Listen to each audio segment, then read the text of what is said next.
আসলে পারি নাই। মুভির শেষে আমি কিছুক্ষণ বসে থেকেও কান্না করেছি, এত সুন্দর ছিল মুভিটা। যে আমি জঙ্গলিকে দেখতে চাই বা এরকম কিছু। বলতে যে একটা মেয়ে, একটা ছোট একটা মেয়ে যাকে ওর বাবা মা কেউ রাখতে চায় না, তারপর সিয়াম ওকে পালে, ফার্স্টে তো একসেপ্ট করতে চায় না, দেন সিয়াম ওকে পালে। শেষমেশ মানে দেখা গিয়েছে যে বাবা মারা সন্তানকে জন্ম দিলেও সিয়াম তো ওর বাবা না হয়েও যে যেভাবে ওকে রাখলো আলটিমেটলি, এই জিনিসটা ভালো লেগেছে। আর লাস্টে খারাপ লেগেছে বাচ্চাটা আলটিমেটলি মারা গেল। হ্যাঁ, আমার চোখ ভিজেছিল বাট পানিটা পড়েনি আর কি। অনেক ভালো লেগেছে, অনেক ভালো ছিল। সিয়াম আপু একটু কথা বলি, কেমন লাগছে? কেন আসলে কান্না করেছেন? সিয়াম আহমেদের অ্যাক্টিং পুরো টপ নোচ, আর মুভিটা এত বেশি সুন্দর ছিল। আর লাস্ট মোমেন্টে জাস্ট কান্না না করে আসলে পারি নাই। মুভির শেষে আমি কিছুক্ষণ বসে থেকেও কান্না করেছি, এত সুন্দর ছিল মুভিটা।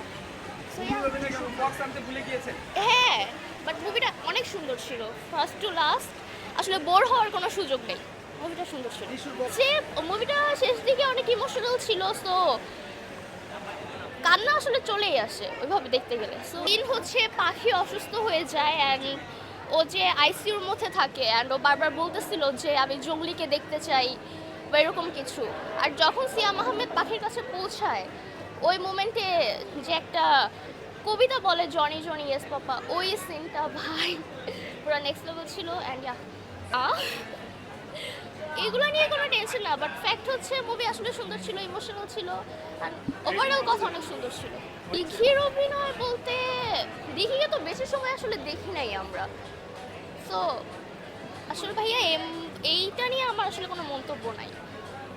তো যে যার জায়গা থেকে ভালো, আমার কাছে আমি পার্সোনালি সিয়াম আহমেদের ফ্যান।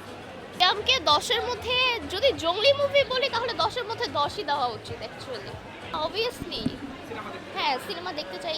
সিয়ামের নাটক হোক, সিনেমা হোক, সব কিছুই ভালো অ্যান্ড সব কিছুর মধ্যে ওকে দেখতে চাই। এটাও ভালো লাগছে। কতক্ষণ কেঁদেছিলেন?